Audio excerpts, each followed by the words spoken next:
Hello and welcome again. आप सभी का फिर से स्वागत है। कल हम लोगों ने डिस्कस करा था यूनिट सर्कल के बारे में, बीच में ही वीडियो रुक गया था। तो आज जो हमारा मेन टॉपिक है इन्वर्स ट्रिग्नोमेट्रिक फंक्शन, जो कि हम आज स्टार्ट करने जा रहे हैं, जो हमारा मेन टॉपिक है। कल तो हमने क्लास 11 का ही कुछ टॉपिक्स डिस्कस करे थे, जैसे साइन में 90s एबव वैल्यूज़ अगर हमें फाइंड करनी हो, tan में, cos में, और ASTC कंसेप्ट हम लोगों ने पढ़ा था। ये आपको शायद आता होगा, अगर नहीं आता है तो एक बार प्लीज़ वीडियो को देख लीजिएगा, दोबारा क्लियर हो जाएगा। चलिए, तो आज जो हमारा मेन टॉपिक है वो हमारा इन्वर्स ट्रिग्नोमेट्रिक फंक्शन है, जिसको आज हम लोग डिस्कस करेंगे। तो रिलेशन एंड फंक्शन अगर आपने पढ़ा हो तो आपने टाइप्स ऑफ फंक्शन पढ़ा होगा, जिसमें ये बताया जाता है कि फंक्शंस के टाइप क्या क्या होते हैं। जैसे 1-1 फंक्शन होता है, ऑन-टू फंक्शन होता है, बाइजेक्टिव फंक्शन होता है, सब्जेक्टिव फंक्शन होता है। ये सारी चीज़ें आप लोगों ने पढ़ा होगा, अगर पढ़ा हो तो। अगर नहीं पढ़ा है तो बेसिक कंसेप्ट मैं आपको बताने जा रहा हूँ। आप प्लीज़ क्लियरली अंडरस्टैंडिंग करके अपना समझिए कि कैसे किस टाइप के फंक्शन होते हैं और कैसे कैसे इन्वर्स पॉसिबल है।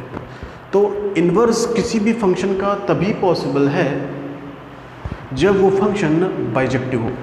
किसी भी फंक्शन का इन्वर्स तभी पॉसिबल है जब वो फंक्शन क्या होना चाहिए, वो फंक्शन होना चाहिए बाइजेक्टिव फंक्शन। किसी भी फंक्शन का सपोज करो y = sin x है, तो इसका इन्वर्स तभी पॉसिबल है, इसको हम ऐसा तभी लिख सकते हैं जब ये फंक्शन जो है हमारा वो क्या हो, बाइजेक्टिव फंक्शन हो। तो अब आती है बात, बाइजेक्टिव फंक्शन होता क्या है। तो बाइजेक्टिव फंक्शन वो होता है जो 1-1 फंक्शन एंड ऑन-टू फंक्शन, कोई ऐसा फंक्शन जो 1-1 भी हो और ऑन-टू भी हो, तो अगर 1-1 और ऑन-टू दोनों है तो उस फंक्शन को हम बोलते हैं बाइजेक्टिव फंक्शन। तो उस फंक्शन को हम बोलते हैं बाइजेक्टिव फंक्शन। तो बाइजेक्टिव फंक्शन में 1-1 क्या होता है, ऑन-टू क्या होता है, उसको समझते हैं। 1-1 फंक्शन क्या होता है, चलिए पहले हम 1-1 फंक्शन को समझते हैं कि 1-1 फंक्शन हमारा होता क्या है। सपोज करो A, B, C, D, E इस तरीके से हमने लिखा एलिमेंट्स x में और y में 1, 2, 3, 4 एंड 5, 6। सपोज करो A का रिलेशन 1 के साथ है, B का रिलेशन 2 के साथ है, C का 3 के, और D का 4 का, E के 5 के साथ रिलेशन है। तो ये जो हमारा फंक्शन है ये 1-1 है। क्यों? क्योंकि एक का रिलेशन 1 के साथ है, A का रिलेशन सिर्फ 1 के साथ है, B का रिलेशन सिर्फ 2 के साथ है, तो ये 1-1 फंक्शन है। अगर यहीं पे हो जाता, सपोज करो आ जाता f और इसका रिलेशन हो जाता 4 के साथ या 3 के साथ या 2 के साथ, तो ये हो जाता मेनी 1 फंक्शन। क्योंकि इसमें क्या हो गया, मेनी और 1, यानी कि D का भी रिलेशन 4 के साथ है और f का भी रिलेशन 4 के साथ है, मेनी 1, मेनी 1, तो ये मेनी हो जाता। ठीक है, तो 1-1 के लिए क्या होना चाहिए, एक का रिलेशन सिर्फ और सिर्फ 1 के साथ होना चाहिए, यानी कि जो प्री इमेज है, इमेज एक यूनिक होने चाहिए हमारे। क्लियर हो गया।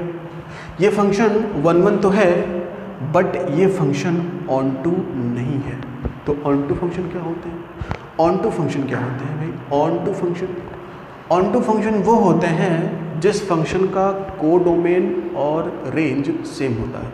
जिस फंक्शन का कोडोमेन और रेंज सेम होता है वो फंक्शन ऑन-टू कहलाता है। अब आती है बात कि कोडोमेन क्या होता है, रेंज क्या होता है। ये जो एलिमेंट्स हमने लिखे हैं y के, ये जो कंप्लीट एलिमेंट्स हैं 1, 2, 3, 4, 5, 6, ये इस फंक्शन का कोडोमेन है।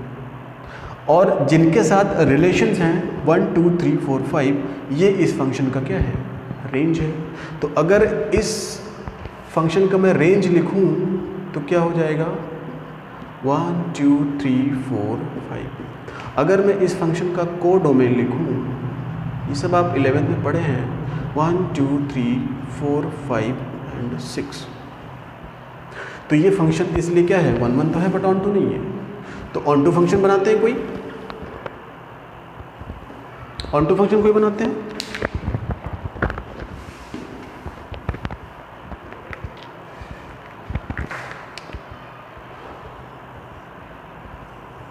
ये x है, ये y है। सपोज करो 1, 2, 3, 4, 5, A, B, C, D, E। 1 का रिलेशन सपोज करो A के साथ है, 2 का D के साथ है, और 4 का सी के साथ है और इसका इसके साथ है। देखो इसमें सभी यूनिक हैं, मेनी वन नहीं है, वन है और ऑन टू भी है।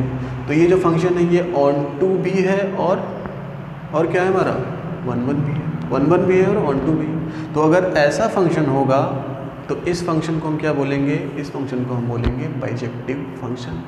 और अगर बाइजेक्टिव फंक्शन है तो इसका इन्वर्स पॉसिबल है, अदरवाइज इन्वर्स पॉसिबल नहीं है। तो आइए जरा हम टेक्नोमेट्रिक फंक्शन जो हैं हमारे साइन, कॉस, टैन, कॉट, सेक, कोसेक, जितने भी हैं हमारे टेक्नोमेट्रिक फंक्शन हैं, उन सबको चेक करते हैं कि क्या वो बाइजेक्टिव हैं या नहीं है। बाइजेक्टिव होने के लिए वन होना चाहिए और ऑन टू होना चाहिए। तो चेक करते हैं कि हमारे जो साइन, कॉस, टैन जितने भी फंक्शन हैं क्या ये वन है, ऑन टू है। आइए चेक करते हैं।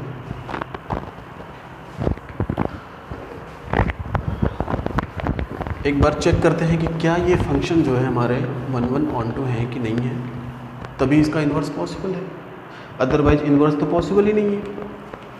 चलिए y is equal to sine x हमने यहाँ पे ले लिया और इधर हम रखते हैं x की वैल्यूज़ और इधर y की वैल्यूज़। चेक करते हैं कि पहले ये वन है या नहीं है। और यूनिट सर्कल बहुत मदद करेगा, इसलिए प्लीज़ रिवाइज कर लेना उसको जा करके। ये होता है 1 0, ये होता है 0 1, -1 0 एंड 0 -1। ठीक है, चलो सबसे पहला एंगल हमने ले लिया 0, क्योंकि यहाँ पे अब एंगल पुट करना है हमको। अब यहाँ पे हमको एंगल पुट करना है, इसलिए हमने इसको ले लिया पहला 0। चलो दूसरा लेते हैं यहाँ पे π/6 यानी कि 30 डिग्री। चलो दूसरा ले लेते हैं हम π/4 degree and π/3 and then π/2 and pi, चलो 2π भी ले लिया। चलो y के एलिमेंट्स लिखते हैं -1 0 1/2 √3/2 1/√4 √2 एंड 1।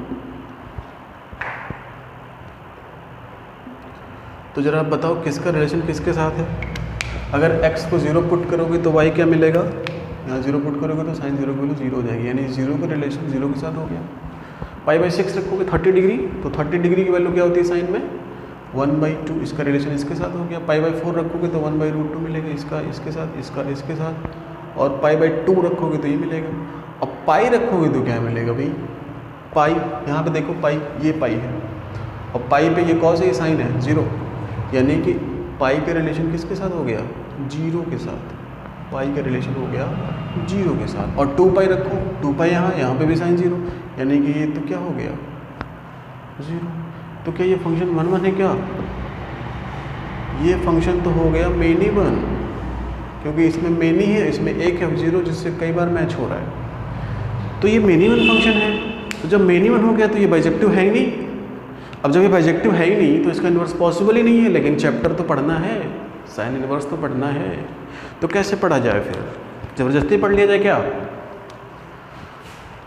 ज़बरदस्ती नहीं पढ़ सकते, कुछ रेस्ट्रिक्शंस लगाते हैं, उसके बाद हम लोग इसको पढ़ेंगे।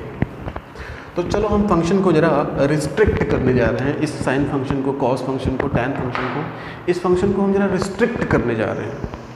इन्वर्स हमें कैसे पढ़ना है, रिस्ट्रिक्शन लगा करके पढ़ना है। चलो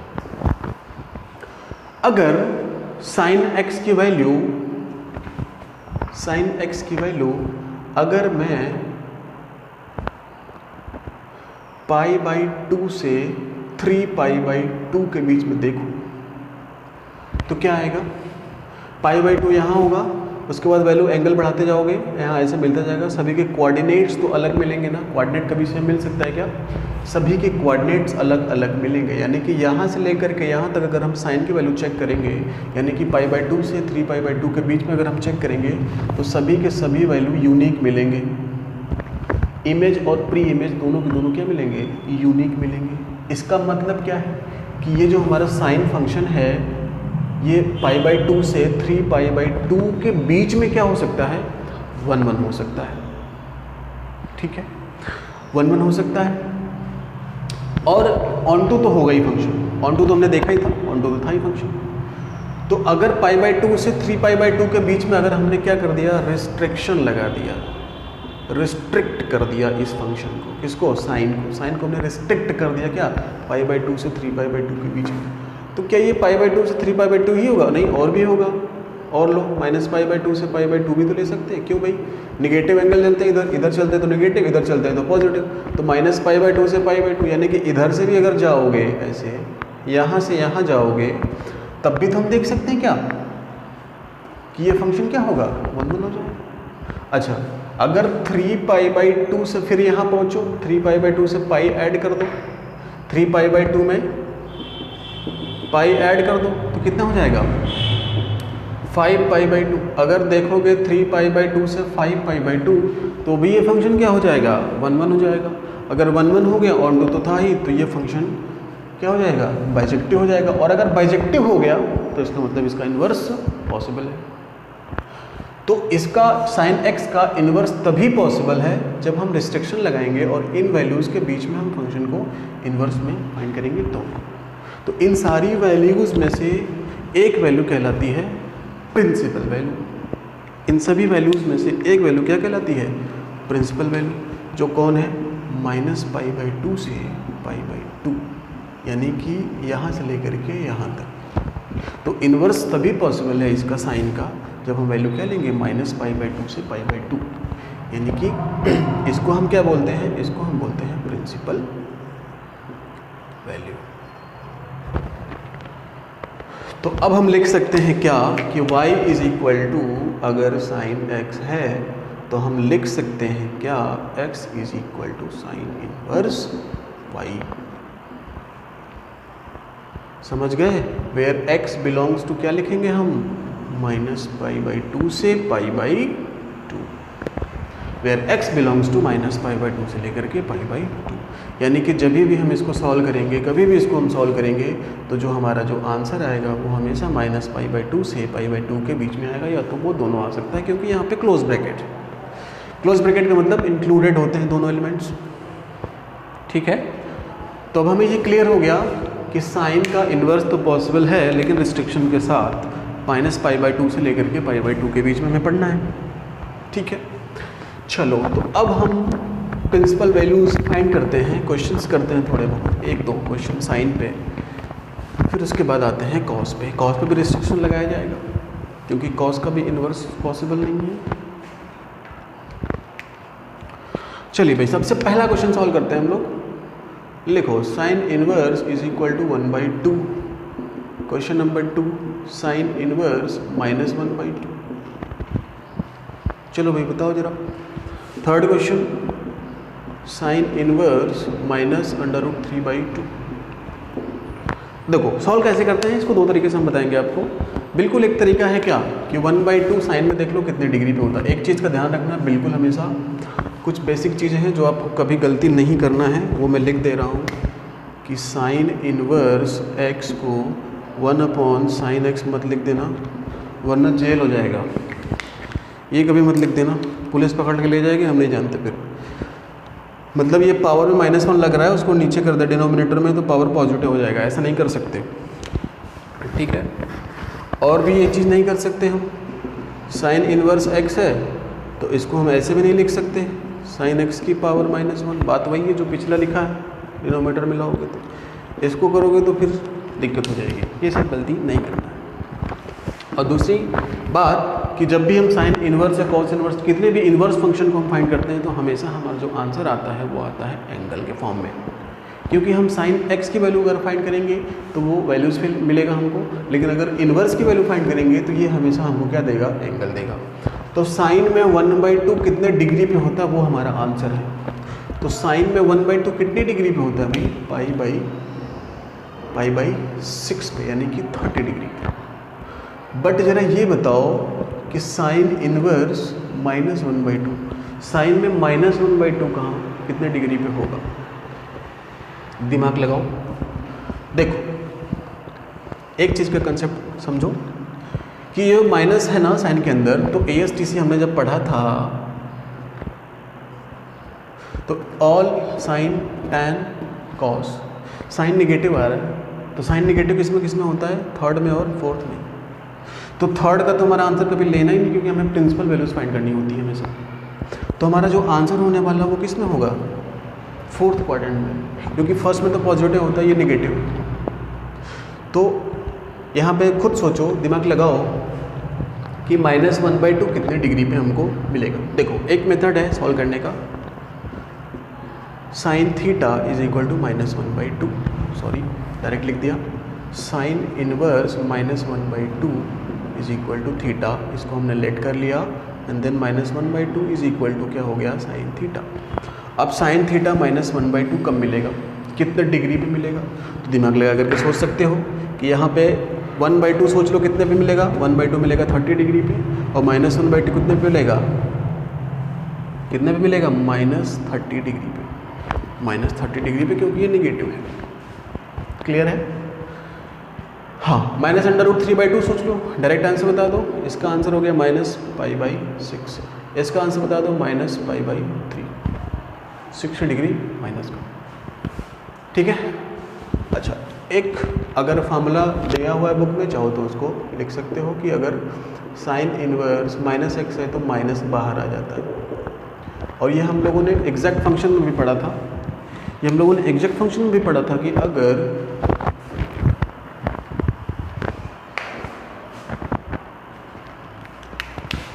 जैसे एग्जैक्ट फंक्शन जो था हमारा साइन -x है तो माइनस बाहर निकाल देता है, तो इन्वर्स में भी अगर है तो माइनस बाहर आ जाएगा, लेकिन इस चीज़ का ध्यान रखना है कि x जो होगा वो हमारा क्या होगा, यहाँ पे जो x होगा वो -1 से लेकर के 1 के बीच में होना चाहिए, तभी ऐसा पॉसिबल है, अदरवाइज पॉसिबल नहीं।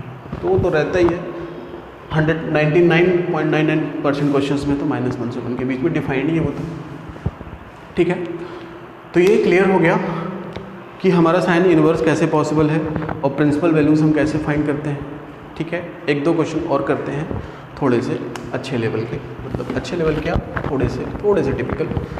अगर आपने ट्रिग्नोमेट्रिक पढ़ी है तो आपके लिए टफ नहीं है, लेकिन अगर आपने नहीं पढ़ी है ठीक से थोड़ा सा दिक्कत कर सकता है, तो प्लीज़ इसको समझने की कोशिश करिए और आंसर बताइए। Sine inverse sine 5π/6, sine inverse sine 5π/6। आगे चल के हम लोग पढ़ेंगे कि साइन इनवर्स और साइन ये आपस में कैंसिल हो जाते हैं और बचता है ये, लेकिन ये कब होता है, जब ये एंगल प्रिंसिपल वैल्यू हो तभी होता है, ऐसा नहीं होता। तो सबसे पहले इस क्वेश्चन को सॉल्व करने के लिए हम इसकी वैल्यूज़ फाइंड करेंगे कि साइन 5π/6 की वैल्यू क्या होगी। तो साइन इनवर्स इसकी वैल्यू कैसे फाइंड करा जाए भाई, कैसे फाइंड करा जाए, देखो साइन 6π - π/6, इसको हमने स्प्लिट कर दिया, किसको, 5π/6 को हमने लिख दिया 6π - π/6। तो अब हो गया साइन इनवर्स साइन, सेपरेट कर देंगे 6π/6 - π/6, यानी कि हो गया π - π/6, क्योंकि 6 कट जाएगा। और अब याद करो पोजीशन से, साइन 180 - थीटा किस क्वाड्रेंट में आ गए, सेकंड क्वाड्रेंट में आ गए, और सेकंड क्वाड्रेंट में आ गए तो सेकंड में साइन क्या होता है, पॉजिटिव, आंसर तो पॉजिटिव होना है, यानी कि साइन इनवर्स साइन π/6। अब साइन π/6 की वैल्यू बताओ भाई, साइन π/6 का मतलब होता है √3/2, और साइन इनवर्स में √3/2 कितने पे होता है, π/6। तो इस क्वेश्चन का जो आंसर है वो हो गया हमारा π/6। ठीक है, सेकंड क्वेश्चन आपको ट्राई करना है, साइन इनवर्स कॉस 5π/6। अब हमने साइन को जगह पे क्या लिख दिया, यहाँ पे कॉस लिख दिया। चलो ट्राई करेंगे जरा, इसको पॉज वॉज करके नोट कर लेना। तो सेम प्रोसेस है, साइन इनवर्स कॉस 6π - π/6, तो हो गया साइन इनवर्स कॉस π - π/6। अब बताओ, कॉस 180 - थीटा सेकेंड क्वाड्रेंट में आ गया, कॉस नेगेटिव होता है और चेंज नहीं होता है क्योंकि 180 पे है, तो हो जाएगा minus cos π/6, minus cos π/6। Clear है? और कॉस π/6 की वैल्यू क्या होती है भाई, कॉस π/6 का मतलब होता है 30 डिग्री, 30 डिग्री का मतलब -1/2 और साइन इनवर्स -1/2 माइनस बाहर कर दो, 1/2 की वैल्यू बता दो एंगल में, तो -π/6 नहीं π/3 हो जाएगा ना, क्योंकि जो कॉस में 60 पे होता है वो साइन में 30 पे होता है। उल्टा हो गया क्या? हाँ, ये 30 डिग्री है, तो 30 डिग्री जो होता है वो √3/2 होता है कॉस में, और साइन में √3 कितने पे होता है? 60 डिग्री पे, यानी कि -π/3।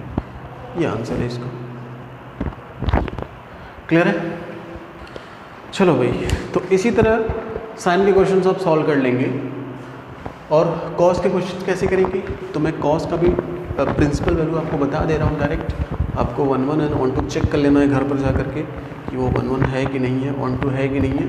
वो भी नहीं है, उसको भी रिस्ट्रिक्ट करना पड़ेगा, तभी जा करके उसका इन्वर्स पॉसिबल है, अदरवाइज पॉसिबल नहीं है। तो अगर हम साइन इन्वर्स की बात करें, साइन इन्वर्स x, इसकी वैल्यू क्या होगी भाई? तो y बिलोंग्स टू क्या आएगा? -π/2 से π/2 के बीच में। और अगर हम लिखें y = cos इनवर्स x, तो यहाँ पे जो y आएगा हमारा क्या आएगा? ये आएगा 0 से लेकर के y के बीच में। अगर हम ऐसे देखेंगे, क्योंकि यहाँ पे देखो ये कोऑर्डिनेट होता है 1 से 0 और ये होता है हमारा -1 to 0। तो यहाँ पे हमने देखा था साइन यहाँ पे 1 था और यहाँ पे -1 था, यानी कि -1 से लेकर के 1 लिया था। तो यहाँ पे भी हम लेकर क्या लेंगे? -1 से लेकर के 1 तक। तो -1 से लेकर के 1 तक लिखेंगे तो क्या लेंगे? 0 से पाई, क्योंकि 0 पे 1 होता है और पाई पे -1 होता है। ठीक है, तो प्रिंसिपल वैल्यू हमें कॉस की याद रखनी है, कितनी होती है? y belongs to 0 to pi. tan का भी मैं लिख दे रहा हूँ, लेकिन आपको कॉट सेक कॉसेक का खुद से सोच करके खोज करके लिखना है। मैं tan का भी आपको लिख दे रहा हूँ कि tan इनवर्स x होगा, तो जो y होगा हमारा y बिलोंग्स टू होगा, वो होगा, ये भी -π/2 से π/2 होता है, लेकिन यहाँ पर जो ब्रैकेट है वो कौन सा ब्रैकेट है? यहाँ पे ओपन ब्रैकेट है। ओपन ब्रैकेट क्यों है भाई? ओपन ब्रैकेट इसलिए है क्योंकि tan π/2 की वैल्यू इनफाइनाइट होती है, जिस पे डिफाइंड ही नहीं होता है हमारा फंक्शन, इसलिए यहाँ पे π/2 और -π/2 को इंक्लूड नहीं करते, ओपन ब्रैकेट है। ओपन ब्रैकेट में हम जानते हैं कि दो जो एलिमेंट्स हैं हमारे एक्सट्रीम्स के, उनको हम इंक्लूड नहीं करते हैं। ठीक है, चलिए अब हम कंबाइंड क्वेश्चंस का तो करते हैं, उसके बाद फिर जो है हम लोग आगे बढ़ेंगे, कुछ प्रूफ्स करेंगे जो इम्पोर्टेंट है। ये तो प्रिंसिपल वैल्यू आपके एग्जाम में 1 मार्क्स का ही आने वाला है, मेन तो हमारा प्रूफ्स है एंड लॉन्ग क्वेश्चन है। कंबाइंड क्वेश्चन कैसे हो सकता है? Sign inverse 1/2 plus cos inverse -1/2 plus tan inverse √3। चलो भाई जल्दी जल्दी से बता दो। tan साइन इनवर्स 1/2 की वैल्यू π/6 30 डिग्री पे होता है। इसमें क्या होगा? इसमें क्या होगा? कॉस का तो हमने बताया नहीं एक भी क्वेश्चन। देखो कॉस में तुम माइनस को बाहर डायरेक्ट नहीं निकाल सकते। अगर तुमने माइनस को बाहर निकाल दिया, देखो कॉस का जो आंसर हमेशा आता है वो इस कोऑर्डिनेट में आएगा या इस कोऑर्डिनेट में आएगा, इसमें नहीं आता है, क्योंकि इसकी प्रिंसिपल वैल्यू 0 से पाई के बीच में होती है। तो नेगेटिव कॉस कहाँ होगा? इसमें होगा सिर्फ, यानी कि जो हमारा आंसर होने वाला है 0 से पाई के बीच में। अगर तुमने माइनस बाहर निकाल दिया तो कॉस माइनस का कॉस इनवर्स 1/2 जो कि कितने डिग्री पे है? 60 डिग्री π/3 पे, यानी कि -π/3 जो कि इस क्वाड्रेंट में आ जाएगा, क्योंकि पॉसिबल ही नहीं। तो -1/2 यहाँ पे मिलने वाला है, वो तो आप डायरेक्ट लगा करके चेक कर सकते हैं, लेकिन मैं फॉर्मूला भी बता दूंगा आपको। जैसे अगर मैं मुझे फाइंड करना है कॉस इनवर्स -1/2 थीटा, लेट कर लिया हम जैसे करते थे, तो -1/2 इज इक्वल टू क्या हो गया? Cos theta. अब कॉस थीटा तुम खुद ही बताओ कि कितने डिग्री पे होता है। मैजिक सर्कल अगर याद हो आपको तो बड़े आसानी से कर सकते हैं। देखो कॉस में मैंने ये तो पता हो गया कि इसी में होगा, ये तो कंफर्म है। तो चाहे 180 से माइनस कर दो, चाहे 90 प्लस कर दो, यानी कि अगर मैं करूं कॉस 90 प्लस समथिंग कर दूं, कितना करना चाहोगे? चलो पहले 30 कर दिया। तो ये सेकंड क्वाड्रेंट में आंसर तो नेगेटिव आने वाला है, और नेगेटिव तुमको पता ही है क्या आ रहा है। कॉस 90 प्लस थीटा क्या हो जाएगा? माइनस साइन थीटा, और ये हो गया 1/2, और ये है कितना? 120 डिग्री। ऐसे भी समझ सकते हैं। तो cos 120 की वैल्यू जो होती है -1/2 होती है। लेकिन अगर सर्कल पूरा कंप्लीट जिसको हमने बताया है अगर वो देखोगे तो उसे डायरेक्ट लिख सकते हो। अच्छा, अगर ये नहीं करना है तो एक डायरेक्ट फॉर्मूला याद कर लो भाई, क्या कि अगर cos इनवर्स के अंदर -x है तो pi minus cos inverse x हो जाता है, क्योंकि पाई से हमेशा कम ही आंसर होने वाला है, पाई से लेस। ठीक है।